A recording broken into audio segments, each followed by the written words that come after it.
Yes. We were here. Yeah, we were here. So no holiday for us. No holiday. Those who enjoy the holiday. I didn't see. Did I see Sabu yesterday? Yes. I saw him yesterday. I'm not doubting the fact that you were here.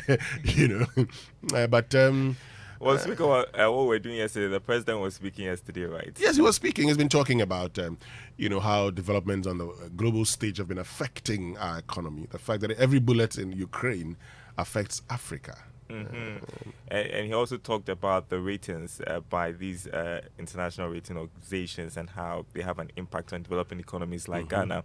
And if you, engage some of the analysts, they say that's the reason why we are where we are, especially with the currency, because investors are losing confidence and they are pulling out their dollars. Exactly, but also because we do not own our economy. Because if we owned our economy, for instance, what we're going through wouldn't go through. The president complained about how, because of increase in interest rates by the U.S. Treasury and all of that department, you've seen a lot of people buying, transferring their money to the United States to invest in them.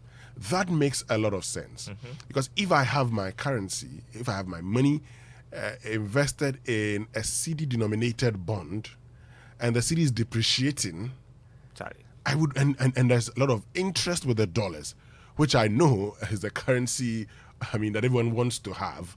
I definitely would go for the dollar. The reality is, once I decide to go for the dollar, it also affects the Ghana cedi. But why is that the case, for instance?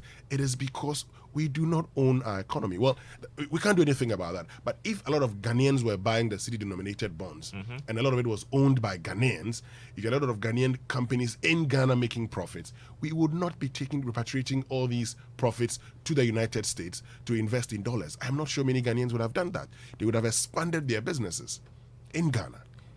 And then we have to deal with the black market operators as well. Yes, this is going to be speaking to the Bank of Ghana. They've started a soup. They say they are going to continue. So we'll find out more about that and how that is going to help stabilize the Ghana cedi, all things being equal. But now time for the Joy Business Report with Daryl, Kwawu and the team.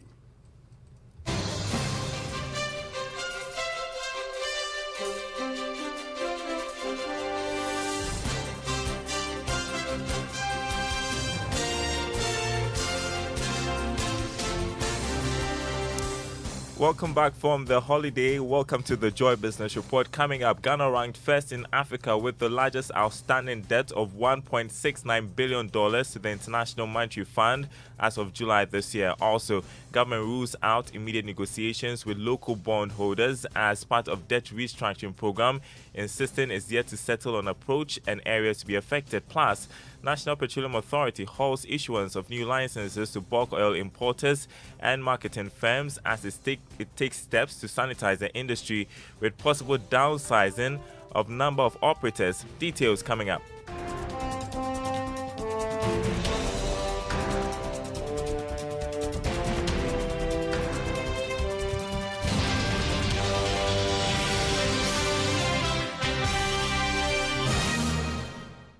My name is Daryl. Thanks for being with us this Thursday morning. Ghana is ranked first in Africa with the largest outstanding debt to the International Monetary Fund. That's according to the fund's quarterly finances as of the end of July this year.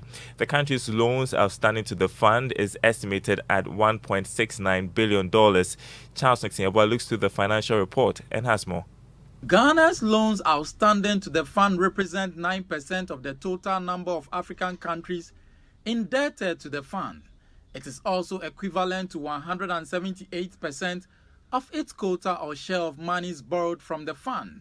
This, however, excludes the COVID-19 support, of which the country received more than $1.2 billion from the IMF to fight the pandemic and aid economic recovery. The country's loan exposure to the Bretton Woods institution is classified as concessional lending. This means the interest on the loan is relatively small.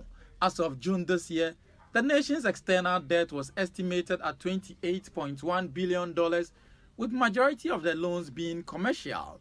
Meanwhile, Sudan and the Democratic Republic of Congo are second and third in Africa, with the largest outstanding loans of 992 and 990 million SDR respectively.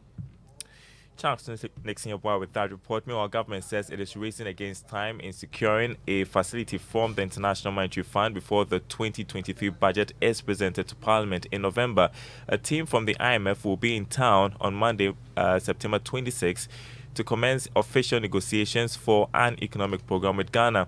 Finance Minister Ken Ofori-Atta, who is upbeat about the program, says it is crucial for the economy or for the country to get an arrangement from the fund before the 2023 budget presentation in Parliament. We have the fund visiting from the 26th to the 7th, begin some negotiations, and then we go to the annual general meetings in Washington and continue with that, come back. As you know, the President wants this thing to be done within a period of before the budget. Budget to be done, MPs by November 15th maybe.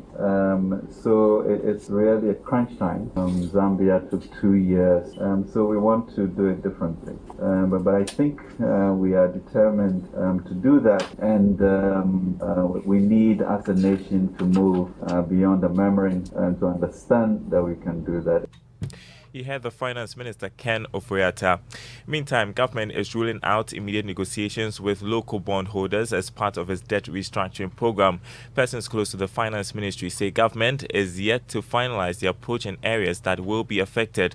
There's more in this Business Desk report. Government sources also maintain that they are currently waiting for the IMF World Bank debt sustainability report, which will guide or influence how this debt restructuring should be done and which bondholders will be affected. Government also confirmed that they are currently working on restructuring these debts, with several scenarios being considered. This follows proposals from the IMF that government should present a paper on how it intends to deal with the situation. But it is, however, ruling out having written to any local bondholder that they're going to start reviewing government payment obligations to them. Our source also asked that there was only an engagement with the Ghana Association of Bankers at their level to notify them that government is planning to restructure the debts and talk about the implications for the industry. Never communicated to these banks that local bondholders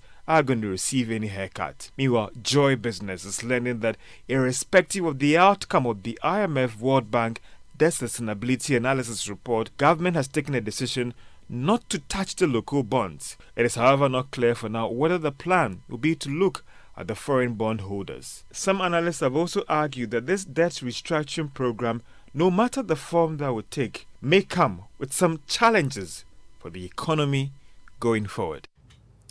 That was a Business Desk report. Government has been advised to work at boosting investor confidence by stabilizing the cedi against the dollar to reduce repatriation of profits. This, according to some financial analysts, will help improve the country's dollar reserve to support the local currency. Speaking to Joy Business, partner Deloitte Ghana Yalate stressed that investors will hold a large portion of their funds in the economy when confidence is high. Pushing dollars into the market, it's not sustainable. And I wouldn't advise that we use that as a policy in the long term. The way to do that is to have reserves. Because the problem is that if repatriation of profits is happening, as has happened in the first quarter and second quarter of the year, we have a lot of repatriation of profits, and our foreign investors have repatriated their profits. That is big, and that's having a toll on government, because now you have to find dollars to increase the reserves. So the forex market will continue to do what they are doing because there's repatriation of profits. But if you're able to show up and have a lot of reserves, then the fear around repatriation of profits will be a thing of the past. And if we improve investor confidence, because the repatriation of profits is part of the problem that we are having now. Partner Deloitte Ghana Yalate. In other news, the National Petroleum Authority has suspended the issuance of new licenses to bulk oil distributors and oil marketing companies. This was captured in a letter to industry players as seen by Joy Business last week. George Afe has more. The National Petroleum Authority in the letter argued that the action was influenced by a directive coming from the Energy Minister, Dr. Matthew Puku-Prempeh. This is part of a broader action to sanitize the industry. It also maintained that this will help the Energy Ministry to embark on what it describes as a comprehensive review of petroleum service providers in the downstream business. The letter also asked that this review of the industry will guide moves by policymakers to rationalize the number of operators in the industry, including bulk oil distributors and the oil marketing companies. The National Petroleum Authority also indicated in the letter that due to this action, all new and impending applications before the authority have been frozen, subject to the outcome of this review. The announcement by the National Petroleum Authority is coming at a time when more than 45 oil marketing companies are said to be owing the authority more than 400 million Ghana cedis in monies collected on some levies and margins since last year. One can also not forget about some of these oil marketing companies said to be involved in practices that shortchange consumers on products sold. Good time to bring you news from the commodity market. Crude oil stays at $90 a barrel this morning. Gold lost more than $12 to open trading at $1,661 an ounce. Cocoa is selling at $2,352 a ton after losing $3 from the last trading. Now, Deputy Minister of Employment and Labour Relations, Bright Rekubrobe, has appealed to drivers using ride-hailing apps and remote workspace to direct concerns of working conditions to the ministry for an amicable solution. This comes on the back of demands for proper working conditions by some driver unions using ride-hailing apps. In his response, Mr. Rekubrobe explained that the Labour Act does not cover remote jobs and current working trends, hence grievances must be presented to the ministry to address the situation. The ministry is amending that act. So we are in the process of doing that, looking at the law, which was passed in 2003, to incorporate the world of work that has changed and some of these things that are coming on board. I personally have attended programs by the unions of Uber drivers and so on. We have listened to their concerns. So the amendment of the existing law will take into consideration some of these new emerging trends of jobs that have come, and will make sure that by the time that law is passed, we will cover a lot of these things that are. So I will implore those people operating in the digital space to hold their fire a bit. They must come to the ministry so that we incorporate them and enrich the law that we have now. And that was Bright Rekubrobe, Deputy Minister of Employment and Labour Relations, ending the Joy Business Report. Before we go, your currency market update: the dollar going for 10 cedis 33 pesos, the pound selling at 11 cedis 85 pesos, and the euro going for 10 cedis 30 pesos. There is more news on our website, myjoyonline.com/business. My name is Daryl. Kwawu. Thanks for listening.